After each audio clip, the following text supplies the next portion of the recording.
Wrth heneiddio, mae gan lawer ohonom broblem sy'n cynyddu. Bod y cof yn pallu.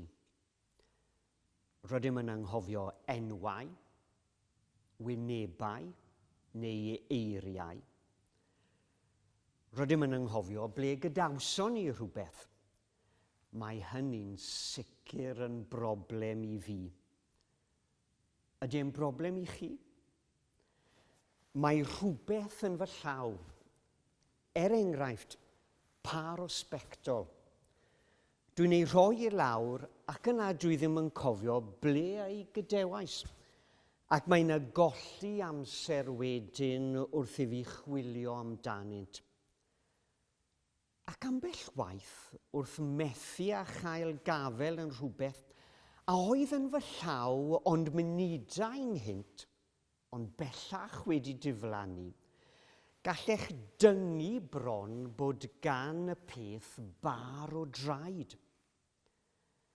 Ydy mae cof sy'n pallu yn gallu bod yn broblem. Ond yn Filipiaid, pennod 3, mae'r apostol Paul yn dweud wrthym bod yna bethau i'w anghofio, ei fod yn beth da ac yn bwysig i'w anghofio, sef y pethau sydd o'r tu cefn. Y pethau sy'n niweidiol, y pethau negyddol, y pethau sy'n ein rhwystro ni i fyw yn rhydd heb y cadwyni sy'n dal ni nôl i fyw'n iach ein hysbryd. Yn y bennod honno, dywed yr apostol a dyfynnu fersiwn Beibl.net. Dwi'n anghofio beth sydd tu cefn i mi, ac yn canolbwyntio fy holl egni ar beth sydd o mlaen i. Fel taswn ni mewn ras, dwi'n rhedeg at y llinell derfyn gyda'r bwriad o ennill. Y geiriad yn fersiwn Beibl William Morgan yw fel a ganlyn. Gan anghofio'r pethau sydd o'r tu cefn, ac ymestyn at y pethau sydd o'r tu blaen, yr ydw fy'n cyrchu at y nod. Yn y Beibl mae gyda ni enghraifft hyfryd o berson a ddysgodd anghofio profiadau chwerwon, anodd bywyd, sef Joseph. Enynodd genfigen a chysineb ei frodyr, ac fe'i gwerthwyd ganddynt yn geithwas i fysnachwyr o wlad Midian am 20 darn o arian. Yna gwerthwyd ef i Potiffar, un o swyddogion Pharao'r Aifft a chapten y gwarchodlu. Gyda threigl amser ceisiodd gwraig Potiffar ddenu Joseph i odynebu gyda hi, ond gwrthododd yntai hi'n bendant a chadarn. Bu hithau ffromi, ac i dalu nôl iddo a droddodd stori gelwyddog wrth ei gŵr, a thaflodd yntai Joseph i garchar, ac am fod yn anrhydeddus ac ymddwyn yn gywir, bu Joseph yn y carchar am o leiaf 2 flynedd. Cymaint o reswm oedd gan Joseph dros chwerwi a digio wrth ei frodyr, wrth Potiffar a'i wraig, wrth Dduw. Ond yr hyn a wnaeth Joseph oedd glynu wrth yr arglwydd. Roedd yn ymwybodol nad oedd Duw yn cysgu, a'i fod yn gwybod sut i dynnu pethau da o bethau chwithig bywyd. Ac na fi'n hawdd o bell ffordd i Joseph, fe ddysgodd y gwersi roedd Duw eisiau iddo ddysgu. A'r mwyaf ohonyn nhw'n mae'n siŵr oedd gostneuddrwydd, gwnaeth profiadau, ergydion bywyd gnocio'r hunanoldeb allan ohono, a Duw wedyn yn gallu ei ddefnyddio i weithio allan amcanion uchel a phwysig drwyddo.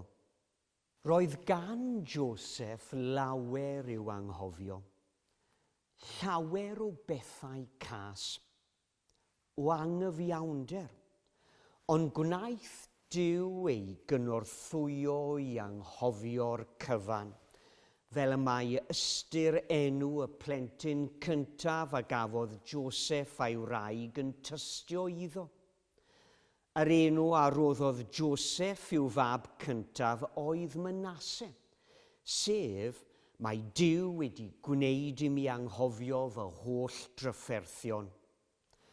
Do, gwnaeth Duw ei gynorthwyo i anghofio'r cyfan ac i faddau o galon i'w frodyr a'i derbyn a breichiau agored pan wnaethon nhw gyfarfod wedyn ymhen amser a Joseph yn brif weinidog yr Aifft erbyn hynny.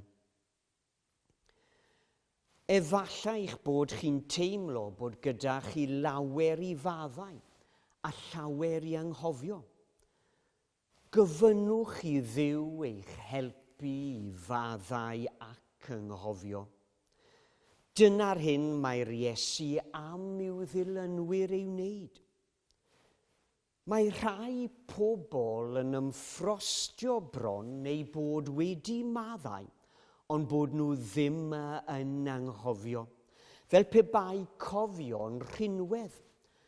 Y peth rhinweddol yw'r ewyllys i anghofio, a hynny ein lles. Mae rhai pobl hefyd yn byw'n chwerw am gymaint o'i hoes, oherwydd yr hyn wnaethon nhw ddioddef flynyddoedd lawer yn ôl. Maen nhw'n caniatáu i'r peth hongian fel cwmwl tywyll am gymaint o'i hoes, heb sylweddoli fod yr arglwydd eisiau rhoi y chad mewnol iddyn nhw. Bod yna falm dwyfol i bob dolir a chlwy, ond credu a derbyn a chymwyso geiriau'r Iesu i'w bywyd, os oes yna galon barod a gored. Rhaid anghofio hefyd ein pechodau ni ein hunain a'n methiannau, y pethau rydyn ni wedi bod yn euog ohonyn nhw. Mae'n help gallu ei gadael o'r tu cefn i ni. Ond i wneud hynny mae yna amod pwysig iawn. Rhaid ei cydnabod nhw. Rhaid gofyn maddeuant a derbyn maddeuant Duw. Y maddeuant sydd ar gael wedyn i ddod yn blentyn iddo, trwy ffydd yn Iesu Grist ei fab. Pan fydd cydwybod y Cristion yn ei boeni ynglyn â rhywbeth, rhaid gofyn maddeuant y Duw yn ddidwyll, gyda gwir edifeirwch fel Dafydd yn Salm 51, ac mae Duw yn ei fawr dosturi yn cuddio'r pechod hwnnw. Mae gwaed Iesu Grist yn glanhau ystau'n pob pechod y sawl sydd wedi credu ynddo, fel y mae Ioan yn ein atgoffa yn yr hyn a ddywed yn ei lythyr cyntaf, pennod 1 adnod 7, a gwaed Iesu Grist ei fab ef sydd yn ein glanhau ni oddi wrth bob pechod. Ac os bydd yr hen beth yn dod yn ôl i'n cofni bob hyn a hyn, gadewch i ni ddweud wrth Dduw yn ostynedig mewn gweddi. Ti'n gwybod y arglwydd fy mod i wedi edifarhau am hwn. Rwy wedi gofyn maddeuant. Rwy'n credu fy mod i wedi cael maddeuant trwy ffydd, a gallai i anghofio fe. Weithiau mae'n golygu bod rhaid i ni ofyn maddeuant cydddyn am ei drymgwyddo, ac mae hyn yn bwysig hwyrach na fydd y person hwnnw'n barod i faddau ar y pryd. Dyw'r apostol Paul ddim yn dweud wrthym ni am anghofio'r gorffennol i eistedd yn ôl yn gyfforddus gan blethu dwylo. Beth mae'r gŵr mawr Duw hwn yn ei ddweud wrthym ni? Gan anghofio'r pethau sydd o'r tu cefn, ac ymestyn at y pethau sydd o'r tu blaen, yr ydw i fy'n cyrchu at y nod. Bywyd o ddilyn, bywyd o ymestyn ymlaen, bywyd o gyrchu at y nod yw'r bywyd Cristnogol, ac rydym i anghofio'r gorffennol mwyn bod yn rhydd i ymestyn ymlaen. Yr Iesu yw'r cwbl y dylai person fod, ac mae Duw am i ni ddod yn debycach i Grist yn ein cymeriad a'n hymddygiad. Dydyn ni ddim i aros yn ein hunfan fel Cristnogion, ond yn hytrach rydym i fod i dyfu ac eiddfedu a dod yn debycach i'r Iesu. Mae Duw am i ni feddwl fel yr Iesu a rhannu ei gonsern. Mae am i ni garu, gwasanaethu ac ymddwyn fel yr Iesu. Gweithgarwch yr Iesu, agwedd yr Iesu, geiriau'r Iesu. Mae rhaid ni gyd i fod yn batrwm i'r Cristion yn ei fywyd bob dydd. Ydy, mae Duw am i ni ymestyn ymlaen a byw y bywyd Cristnogol, bywyd sy'n ei blesio. Dyma pam mae'r emynydd Thomas Jones yn annog ei hun yn ail bennill ei emyn, miwn fod fy mhrynwr yn fyw, trwy ddweud. Wel arno bo ngolwg bob dydd a'i daliad yn feidrol o werth. Gwir awdur, perffeithydd ein ffydd, fym cynnal ar lwybrau blin serth. Fy enaid, ymestyn ymlaen na orffwys nes cyrraedd y tir, y ganan dragwyddol ei chan, y saboth hyfrydol yn wir.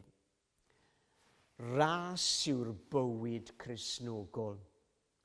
Nid ras yn erbyn rhywun arall, ond ymdrech gyson a chaled i gyrraedd y nod, ac ar y diwedd gwobr.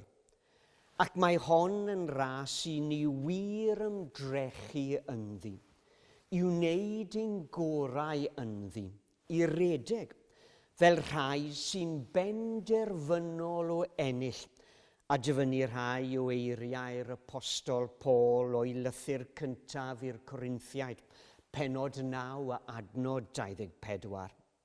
Mae'n ddyfodol gogoneddus yn disgwyl y Cristion, y ganan dragwyddol ei chan, y saboth hyfrydol yn wir.